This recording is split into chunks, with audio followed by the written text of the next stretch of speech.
Assalamualaikum, hai dan selamat sejahtera semua.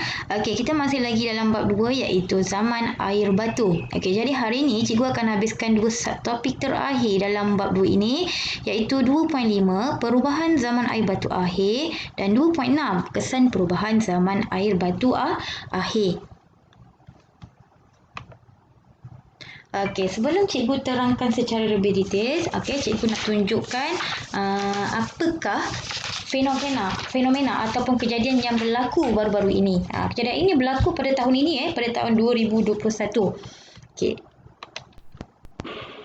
Ini menunjukkan keretakan iceberg yang berlaku di Antartika. Keretakan iceberg ni selalu berlaku, tapi keretakan ini agak luar biasa kerana keretakannya yang agak besar. Keretakannya agak besar dan tidak mengancam kehidupan manusia sebab tidak ada manusia yang tinggal yang hidup di kawasan Antartika ini kerana kawasan ini sangat sejuk.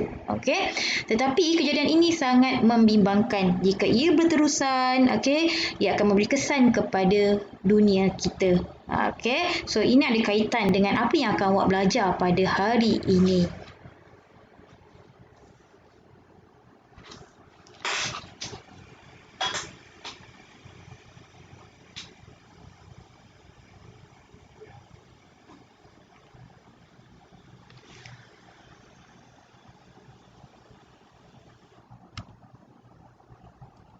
Okey, 2.5 perubahan zaman air batu akhir. Kita nak tengok apakah kesan-kesan perubahan zaman air batu akhir.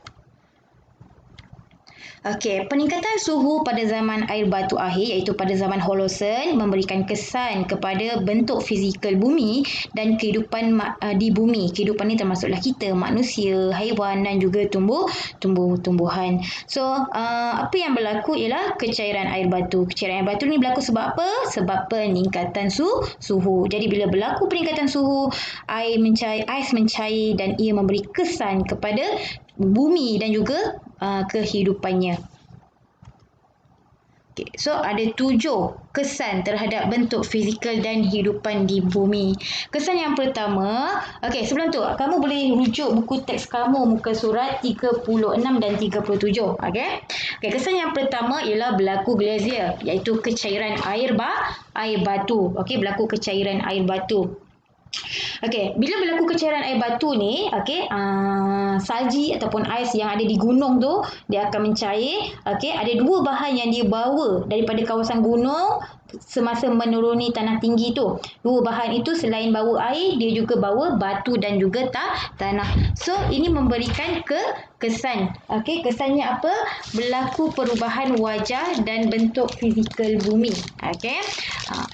Seterusnya yang kedua ialah perubahan bentuk fizikal bumi seperti mana pada hari ini. Apa yang awak tengok hari ini kesannya. Berlaku perubahan pada aras air laut dengan kedalaman 100 meter. Maksudnya kat sini berlaku kenaikan paras air laut disebabkan kecairan air batu. Contohnya lah awak order ais sirap ais. Kemudian awak biarkan dalam masa 5-10 minit di tempat panas. Kemudian awak tengok apa yang berlaku. Air sirap awak tu kuantitinya akan bertambah, betul? Berbanding dengan mula-mula awak order ais awak sampai tu, air sirap ais awak sampai. So analoginya samalah dengan apa yang saya nak tunjuk hari ini. Kuantiti air meningkat disebabkan kecairan air batu. So air batu menjadi cair. Kesannya pembentukan tasik-tasik air tawar dan perubahan bentuk saliran sungai. Bila air batu mencair, air meningkat. Selain itu terbentuknya tasik-tasik air tawar dan saliran sungai berubah. Macam mana boleh bentuknya tasik-tasik ni? Dulu kawasan tasik ni kawasan daratan yang tak ada air. Tapi bila berlaku kecairan, air turun dari air mencair turun daripada kawasan tanah tinggi, pergi ke kawasan tanah daratan, maka air bertakung, maka terbentuklah tasik-tasik air tawar. Contohnya tasik air tawar yang terbentuk kesan daripada kecairan air batu seperti Great Lakes di Kanada dan tasik, kalau di Malaysia, tasik Dayang Bunting. Yang keempat ialah berlaku kegiatan radiasi bumi. Radiasi bumi yang berlaku daripada sinaran matahari dan pemanasan yang berlaku kepada bumi. Radiasi ni bumi berlaku sebab pemanasan bumi. Okey. So kegiatan radiasi bumi ini menyebabkan peningkatan suhu bumi. Okey, bumi mengalami perubahan iklim daripada terlalu sejuk kepada sederhana sejuk. Okey, so kesannya berlaku peningkatan suhu bumi. Yang kelima, suhu di Asia dan Eropah tidak lagi terlalu sejuk. Okey, tidak terlalu sejuk, maka apa yang berlaku?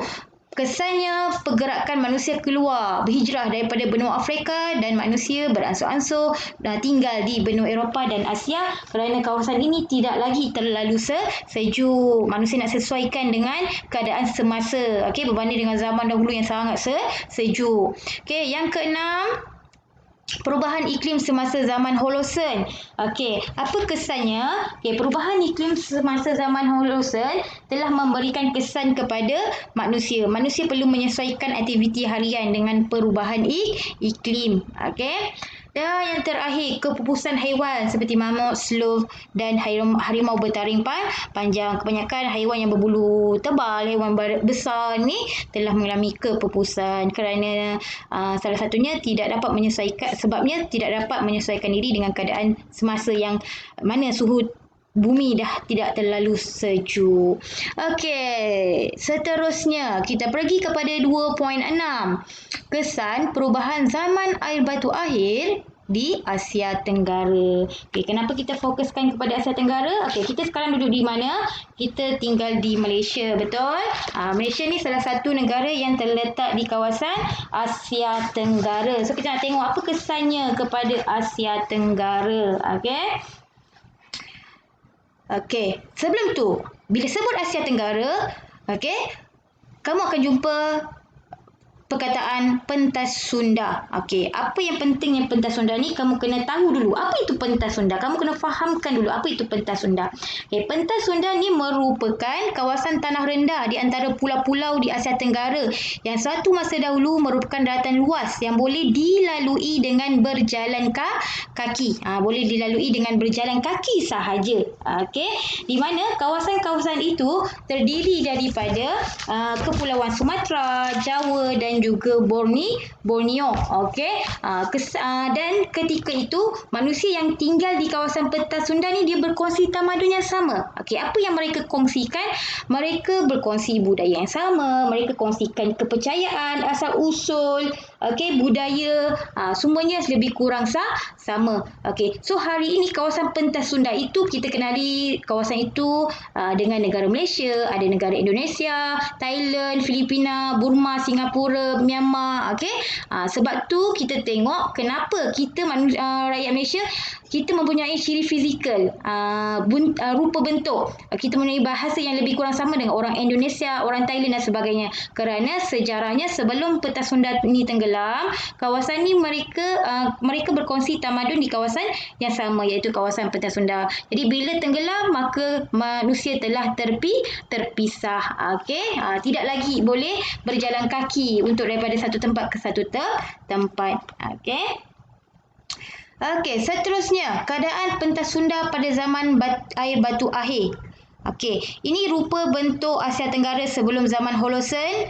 Ini rupa bentuk Asia Tenggara pada hari ini. Kamu juga boleh rujuk buku teks muka surat 38 dan 39. Okey, kita tengok dulu rupa bentuk Asia Tenggara sebelum zaman Holosen. Nampak tak ni kawasan putih? Kawasan yang putih ini ialah pentas Sunda, kawasan daratan yang sangat luas yang mana manusia boleh berjalan kaki. Okey, contohnya kita daripada Malaysia, okey, boleh berjalan kaki pergi ke Indonesia. Okey, kemudian kawasan tanah tinggi. Ini kawasan tanah tinggi, tanah daratan pada 25,000 tahun dahulu. Ini kawasan tanah daratan. Ini tanah daratan kawasan 25,000 tahun dahulu. Tetapi pada hari ini pentas Sunda ni dah tak ada, dah tenggelam. Okey, telah ditenggelami oleh air laut. Okey, maka terpisahlah manusia di Malaysia, di Indonesia dan sebagainya. Okey. Okey, kita nak akan tengok kesan perubahan zaman air batu akhir di Asia Tenggara. Okey, kesan ni awak akan tengok dia lebih kurang sama dengan kesan 2.5 yang saya terangkan tadi. Okey, sama saja, lebih kurang sama. Okey, tapi kita akan fokuskan kepada kesan kepada Asia Tenggara. Okey, so dua kesan utama yang berlaku di Asia Tenggara ialah kenaikan paras air laut di pentasun Sunda. Okey, bila paras air laut naik, maka pentas Sunda ditenggelami oleh air.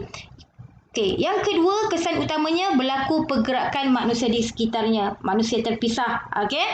Okey, selain itu, kesannya ialah masyarakat di Asia Tenggara berkongsi tamadun yang sama. Kesannya kita akan tengok masyarakat di Indonesia, Burma, Malaysia berkongsi tamadun yang sama, berkongsi budaya yang sama, kepercayaan yang sama dan sebagainya. Kerana apa? Kerana sejarahnya sebelum pentas Sunda tenggelam, mereka ni saling berhubung. Okey, maka berkongsilah tamadun yang sama.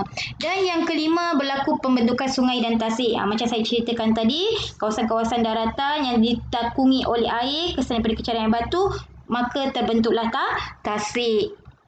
Yang keenam, pembentukan Selat Malaka, Teluk Siam dan Laut Jawa. Okey, pembentukan Selat Malaka, Teluk Siam dan Laut Jawa ini berlaku kerana pentas Sunda ni dah tenggelam. Jadi kawasan itu terbentuklah Teluk Siam, Selat Melaka dan juga Laut Jawa. Okey. Okey.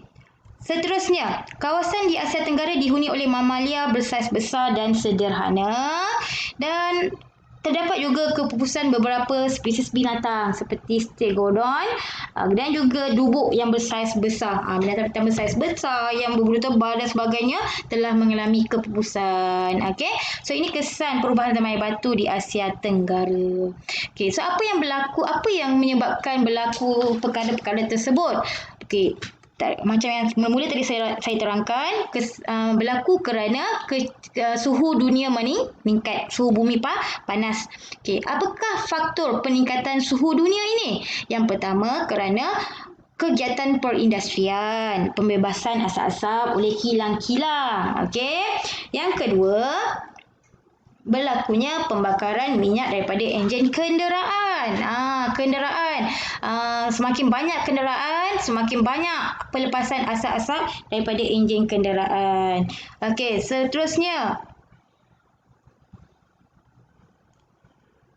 pembakaran terbuka.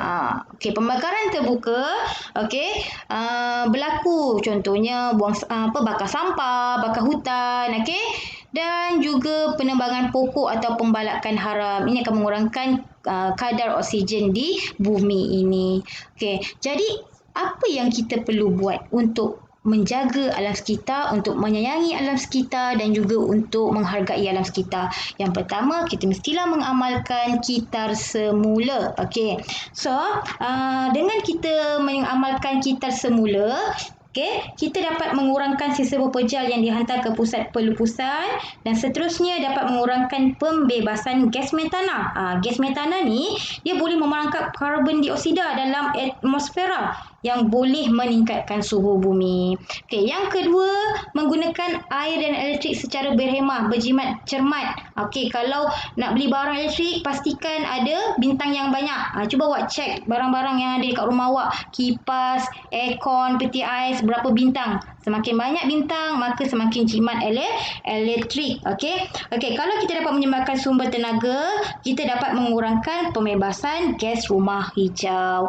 Okey, menanam lebih banyak pokok, kemudian mengurangkan penggunaan beg plastik dan kita kena buang sampah ke dalam tong sampah. Ke dalam tong sampah.